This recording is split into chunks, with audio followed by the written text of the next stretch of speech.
All right, let's dive into what is, without a doubt, the most brutal chapter in The Great Gatsby, Chapter 7. This isn't just another part of the story, folks. This is the novel's violent, tragic climax. It's the single, sweltering afternoon where Jay Gatsby's magnificent American dream doesn't just fail, it collides with reality and is completely, utterly annihilated. You know, Fitzgerald doesn't just mention the weather here, he makes it a central character. This heat, this oppressive, suffocating heat, is the perfect metaphor for everything that's about to happen. It's like you can feel all the secrets, the resentments, the unspoken tensions that have been simmering all summer, and now they're finally about to boil over. So, the chapter kicks off with this weirdly quiet feeling.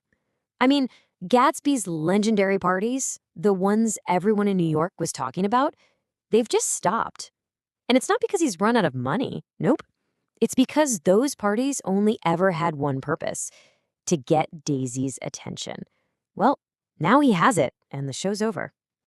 Every little detail of this day just screams that something is about to snap. Gatsby fires his whole staff and brings in these shady characters who won't gossip. Then there's this lunch at the Buchanan's house, and the tension is so thick you could cut it with a knife. You've got Tom on the phone with his mistress. Daisy is miserable about the heat. The air is just electric, you know? Something has to give. It's during this incredibly awkward lunch that Daisy says, "Hey, let's all go to the city." And that decision pretty much seals everyone's fate. But the real point of no return, the moment the fuse is truly lit, it isn't the car ride. It's just a single, simple phrase that changes everything. And that's it. That is the line. On the surface, sure, it's a compliment. But in that room, with Tom standing right there, it's a full-blown declaration of love. She's not just talking about the temperature. She's saying, "You are my escape from this heat, from this life, from my husband." It's undeniable. And boom, in that 1 second, Tom's denial just shatters. He gets it. He finally truly sees what's been going on. And his reaction is instant. He forces the issue, insists they all go to town, the battle lines have been drawn, and Tom is ready to go to war. So they all end up in this stuffy, claustrophobic hotel suite at the plaza. It's the perfect stage for the explosion that's coming. They're arguing about mint juleps and the weather, but we all know that's not what this is about. This is the main event: Gatsby versus Tom, fighting for Daisy's past, her present, and her future. Really, the whole fight boils down to this fundamental clash.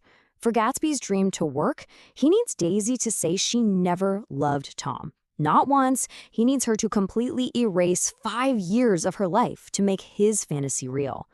But Tom, for all his faults, is standing on the firm ground of reality. He's defending their history, their child, a life that actually happened and can't just be wished away. And with those words, it's over. Gatsby's dream just pops like a balloon.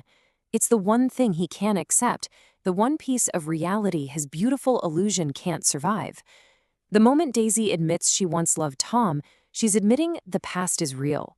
And for Gatsby, who built his entire identity on rewriting that past, it's a fatal blow.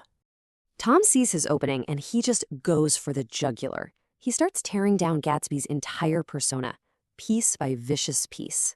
He makes fun of his Oxford man story, and then he drops the bomb. He reveals that Gatsby's fortune comes from illegal bootlegging with gangsters. The second Daisy sees the ugly truths behind the beautiful facade, she's gone. She just retreats, terrified, right back into the safety of her world. Which really makes you wonder, was this whole thing ever really about love? I mean, what was it about Daisy? Well, right before this whole showdown, Nick has this sudden realization that gets to the very heart of Gatsby's obsession. And that's Gatsby himself saying it to Nick. It's one of the most famous lines in all of American literature because it tells you everything you need to know. Think about what that means. To Gatsby, Daisy isn't just a person. She's the living, breathing embodiment of old money, of high society, of a world he was born outside of. Her voice literally sounds like privilege. It's what makes him realize that he can earn all the money in the world, but he can never buy his way into her class. He's not just chasing a woman. He's chasing an idea of belonging that will always be just out of reach.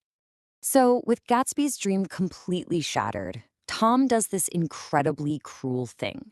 He sends Gatsby and Daisy home together in Gatsby's car, what the newspapers will later call the death car. It's his victory lap. And of course, their path takes them right through the Valley of Ashes, that grim, gray wasteland of a place. And what happens next is just a horrifying chain reaction of mistakes. George Wilson, having figured out his wife Myrtle is having an affair, locks her in her room. Myrtle sees that same yellow car that Tom was driving earlier, and she thinks he's come to get her. So she runs out into the road. But Tom isn't in the car. It's a hysterical Daisy behind the wheel, and she hits and kills Myrtle instantly. Now look at how fast Tom moves to protect himself. He gets to the crash scene, finds the grief-stricken George Wilson, and immediately starts planning an idea. He makes it crystal clear that the yellow car isn't his, basically pointing a giant flashing arrow straight at Gatsby, blaming him for the affair and for Myrtle's death. It's just cold, calculated, and absolutely brutal. The chapter doesn't end with a big explosion, but with this hauntingly quiet, sad scene back at the Buchanans. Gatsby is hiding in the bushes outside their house. He tells Nick that, yes, Daisy was driving, but that he's going to take the blame. He's staying there, he says, to protect her from Tom. I mean, can you believe it? This quote just shows you how deep in his delusion Gatsby still is. Even after everything that happened, he still sees himself as her knight in shining armor. He's clinging to this fantasy that they're a team, that she's a princess trapped in a tower and he's there to save her. But Nick, our faithful narrator, he can't just let it be. He has to know what's really going on inside that house. So he creeps up to a window, and what he sees just completely destroys Gatsby's romantic, noble vigil. And the contrast here is just devastating. While Gatsby is outside, standing guard like a soldier, Daisy and Tom are inside at their kitchen table. They're not fighting. Tom's hand is on hers. They have, as Nick puts it, an air of natural intimacy. They belong to the same tribe. They're conspiring together, closing ranks, and figuring out how to make this whole ugly mess just go away. This might be one of the most tragic images in the whole book. Gatsby is literally standing alone in the dark, keeping a pointless watch. He's guarding a house that's already empty of any hope for him. The dream is over, and he's the only one who doesn't know it yet. So, if you take one thing away from this chapter, it's the sheer speed and brutality of it all. This isn't a slow fizzle. In the space of just a few hours, Gatsby's entire world, everything he built on the idea of winning back the past, is violently smashed to pieces by cold, hard reality. And there's one last little detail that just twists the knife.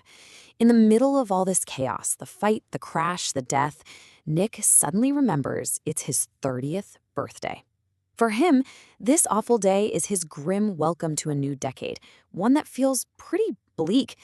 The death of Gatsby's dream is also the death of Nick's own youthful hope.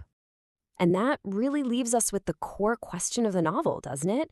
Gatsby's dream was huge. It was magnificent, but it was also built on the impossible idea that you can edit the past.